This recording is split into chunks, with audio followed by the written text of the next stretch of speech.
So sexual harassment পশের আন্ডারে কাকে বলে? সো সাপোজিং আমার অফিসে একজন আছেন যিনি আমাকে কন্টিনিউসলি দেখেন কিন্তু কোনোদিন আমাকে টাচ করেননি, অ্যান্ড আমি খুব আনকমফোর্টেবল ফিল করি because he looks at me. So is that considered as sexual harassment under POSH? নিশ্চয়ই।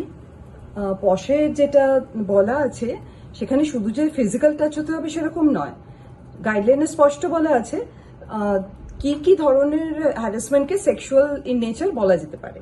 আর তার মধ্যে অবশ্যই এরকম তাকিয়ে থাকা যাতে তুমি আনকমফোর্টেবল ফিল করছো সেটা তো পড়বেই। তো কিন্তু এর ব্যাপারে অন্য কেউ কমপ্লেন করে না? সেটাও খুব সাবজেক্টিভ একটা ফিলিং হতে পারে তোমার জন্য। এটা পশের জন্য কোনো যুক্তিই হবে না যে বাকিরা তো সবাই ঠিকই আছে, শুধু তুমিই কমপ্লেন করছো মানে দোষ তোমারই। এটা পশে চলবে না। তুমি আন্ডার পশ এটাকে সেক্সুয়াল হ্যারাসমেন্ট হিসেবে অবশ্যই কমপ্লেন করতে পারো। তো অন্য লোকেরা এনজয় করলেও যদি আমি এনজয় না করি তাহলেও this will be considered as sexual harassment under posh, right? Exactly, ঠিক বলেছো একদম। অ্যাবসলিউটলি।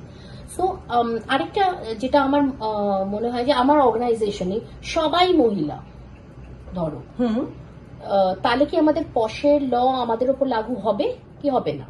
আমাদের কি কোনো ইন্টারনাল কমিটি তৈরি করার দরকার আছে কি নেই?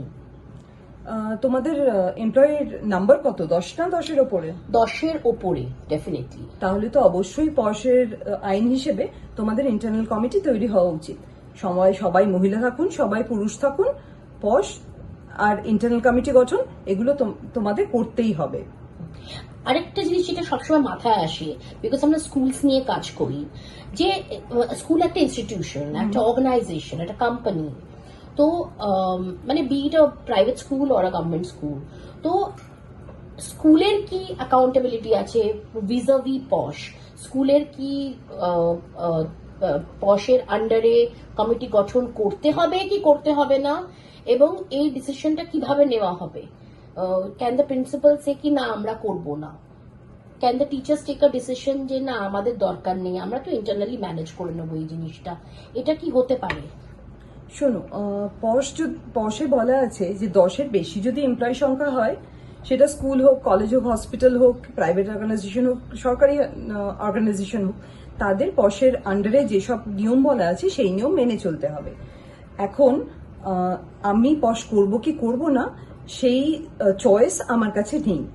সেটা আমাদের দেশের আইন বলে দিয়েছে যে 10-এর বেশি যদি তোমার কর্মীর সংখ্যা হয় তাহলে পশের আন্ডারে যা যা নিয়ম আছে তা তোমাকে মেনে চলতেই হবে।